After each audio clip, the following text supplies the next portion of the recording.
Marcus sat alone at the corner table of the dimly lit restaurant, staring at his phone for the 47th time in the last hour.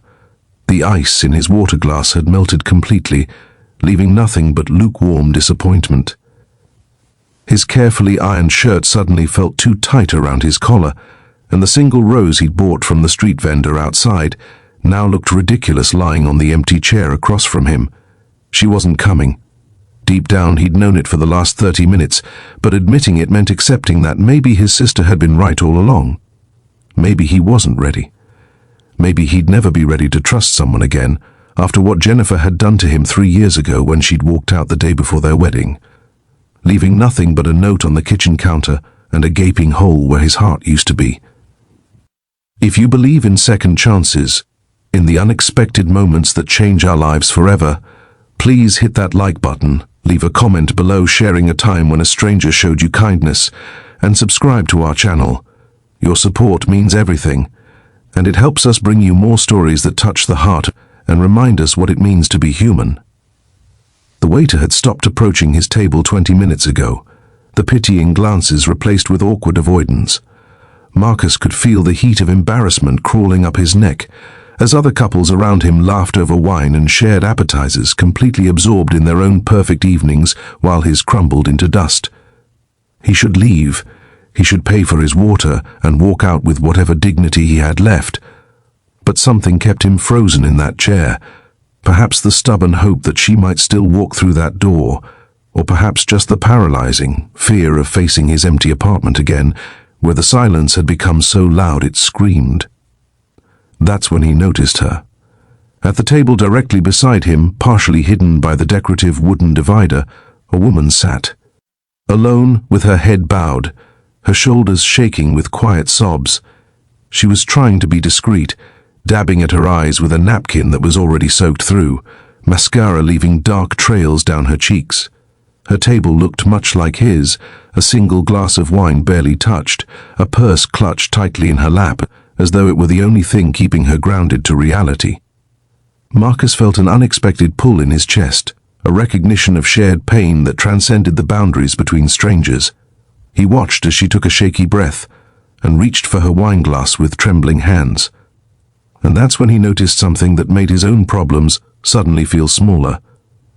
On her left hand, where a wedding ring should have been, there was only a tan line, a ghost of something that had once been there. Fresh divorce, he thought, or maybe something worse. The way she looked at that bare finger with such raw anguish suggested wounds that were still bleeding, still fresh enough to make breathing feel like an impossible task. Marcus didn't know what possessed him in that moment. Maybe it was the shared loneliness. Maybe it was the fact that helping someone else seemed easier than dealing with his own rejection. Or maybe it was simply that after 3 years of building walls around himself, he was tired of being isolated inside them. He signaled the waiter, pointed to the woman's table, and quietly asked him to bring her a slice of their best chocolate cake with 2 forks. The waiter, the same one who'd been avoiding Marcus's table, gave him a small, understanding nod and disappeared into the kitchen. When the waiter placed the dessert on her table and gestured toward Marcus, the woman looked up with confusion written across her tear-stained face. Marcus offered a small, tentative smile and lifted his water glass in a gentle toast, not of celebration but of solidarity. For a long moment she just stared at him, her red-rimmed eyes searching his face for ulterior motives, for the catch, for whatever cruel joke the universe might be playing on her now. But then something in his expression must have convinced her of his sincerity, because her lips curved into the saddest smile he'd ever seen, and she nodded toward the empty chair at her table in silent invitation. Marcus gathered his things, including that ridiculous rose that now felt like a symbol of every rejection he'd ever faced, and moved to her table. Up close, he could see she was beautiful in that raw, unpolished way that came from not caring anymore what anyone thought. Her hair was coming loose from its pins, her lipstick was long gone, and her eyes held the kind of weariness that came from crying until there was nothing left inside. He sat down without saying anything, because what could he possibly say that wouldn't sound trite or empty in the face of whatever storm she was weathering? They sat in silence for nearly 5 minutes, the chocolate cake sitting between them like a peace offering from the universe itself. Finally, she picked up one of the forks, took a small bite, and then surprised him by letting out a sound that was half laugh, half sob. "It's funny," she said, her voice hoarse from crying, "how chocolate cake tastes exactly the same even when your entire world is falling apart. You'd think it would taste different somehow, like ashes or regret, but no, it's still just chocolate cake." Marcus found himself smiling at that, a real smile for the first time in weeks, and he picked up the other fork and took a bite himself. "You're right," he said quietly, "it's still just chocolate cake." Somehow that feels both disappointing and comforting at the same time. Her name was Elena, and over the next hour, in that dimly lit corner of a restaurant where both of them had come to meet other people, they shared their stories in fragments and whispers. She told him about her husband of 7 years who'd announced just that morning that he'd been in love with someone else. For the past 2 years, that he'd been living a double life, that he was leaving and taking half of everything, including their dog and most of her ability to trust another human being. She'd come to this restaurant because she'd needed to get out of the house they'd shared, away from the boxes he was packing and the casual way he'd dismantled their entire life together as though it meant nothing at all. She'd ordered wine she couldn't taste and sat alone because being around strangers felt safer than being around someone who'd become the worst kind of stranger, the kind who knew all your weaknesses and had decided to walk away anyway. Marcus listened, really listened, in a way that he hadn't allowed himself to listen to anyone in years. And then, because her honesty demanded his own, he told her about Jennifer, about the wedding invitations that had already been sent out, the deposits that weren't refundable, the way she'd left him standing in a tuxedo that still hung in the back of his closet because he couldn't bring himself to look at it or throw it away. He told her about tonight's blind date, his sister's insistence that 3 years was long enough to hide from the world, his hope that maybe this time would be different, and the crushing familiarity of that empty chair across from him. He told her things he'd never told his therapist, things he'd barely admitted to himself in the dark hours before dawn, when sleep wouldn't come, and the past felt more real than the present. Something strange happened as they talked. The restaurant began to empty around them, couples leaving hand in hand, the staff starting to clean tables and refill salt shakers, but neither Marcus nor Elena seemed to notice or care. The pain that had brought them both to this place hadn't disappeared. It was still there, raw and real and refusing to be ignored.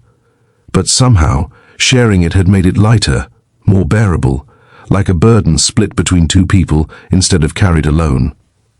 They laughed at inappropriate moments, made dark jokes about failed relationships and the lies people tell themselves about love, and found comfort in the fact that someone else understood what it felt like to have your faith in humanity shaken to its very foundation. As the evening wore on, Marcus realized something profound. Elena hadn't fixed his problems. She hadn't erased the sting of being stood up or healed the wounds Jennifer had left behind. She hadn't promised him that everything would be okay or offered him false hope about the future. But she'd done something infinitely more valuable. She'd reminded him that he wasn't alone in his pain, that broken hearts were everywhere, beating in the chests of people who still got up every morning and tried again despite every reason not to. She'd shown him that there was strength in vulnerability, that admitting you were shattered didn't make you weak, it made you honest. And in her tear-stained face and trembling hands, he'd seen his own reflection and realized that maybe being broken didn't mean being beyond repair. When the restaurant manager finally approached their table with apologetic firmness, explaining that they needed to close, Marcus and Elena exchanged a look that spoke volumes. Neither of them wanted the night to end, not because romance was blossoming between them, but because going back to their separate lives, to their empty apartments and fresh wounds, felt impossible after finding this unexpected connection. They exchanged numbers outside the restaurant, standing under the streetlights while the cool night air raised goosebumps on their arms. "I don't know what this is," Elena said, gesturing between them with a small, uncertain smile, "but thank you for the chocolate cake and for not pretending everything is fine when it's not." Marcus nodded, understanding exactly what she meant, because he felt it too, this strange gratitude for someone who'd appeared at exactly the right moment for exactly the wrong reasons. If this story has touched your heart, if you've ever felt the pain of rejection or the unexpected gift of human connection, please take a moment to like this video, share it with someone who needs to hear this message, and leave a comment telling us about a time when kindness found you when you needed it most. Your engagement helps us create more content that matters. Before we finish this story, drop a comment right now saying second chances if you believe the universe sometimes brings the right people together in the most unexpected ways. Over the following months, Marcus and Elena became each other's lifeline. They weren't dating, at least not in any traditional sense. They were something more essential than that. They were two people who'd been drowning and had grabbed onto each other just long enough to remember how to swim. They met for coffee when the loneliness became too heavy, texted each other in the middle of the night when old memories refused to stay buried, and sat together in comfortable silence when words felt like too much effort. They celebrated small victories, like making it through a holiday without crying, and making it through a whole day without checking their ex's social media. They held each other accountable for healing, for not letting their past define their future, for believing that somewhere beyond the pain, there was still hope. Marcus never did go on another blind date that his sister arranged, but he did eventually start dating again when he was ready, when the wounds had scarred over enough that he could trust himself to be vulnerable without breaking completely. Elena began divorce proceedings and started therapy and learned how to sleep alone without feeling like half of her was missing. And through it all, they remained constants in each other's lives, proof that sometimes the most important relationships aren't romantic at all, but rather the ones that catch you when you fall and refuse to let you stay down. Years later, Marcus would look back on that night in the restaurant as the turning point, not because he'd met the love of his life, but because he'd met someone who'd reminded him that love wasn't the only thing worth living for. Elena had shown him that connection could exist without expectation, that healing was possible even when it seemed impossible, and that sometimes the universe sent exactly who you needed, even if they weren't who you wanted. The woman cleaning tears beside him that night had changed everything, not by fixing him or completing him, or any of the other romantic nonsense that people claimed was necessary for happiness. She'd changed everything simply by being there, by being equally broken, and by proving that, even in our darkest moments, we don't have to be alone. The blind date who'd stood him up had inadvertently given him the greatest gift imaginable, the freedom to be vulnerable again, the courage to trust again, and hope. And hope, as it turned out, was more than enough to build a life on.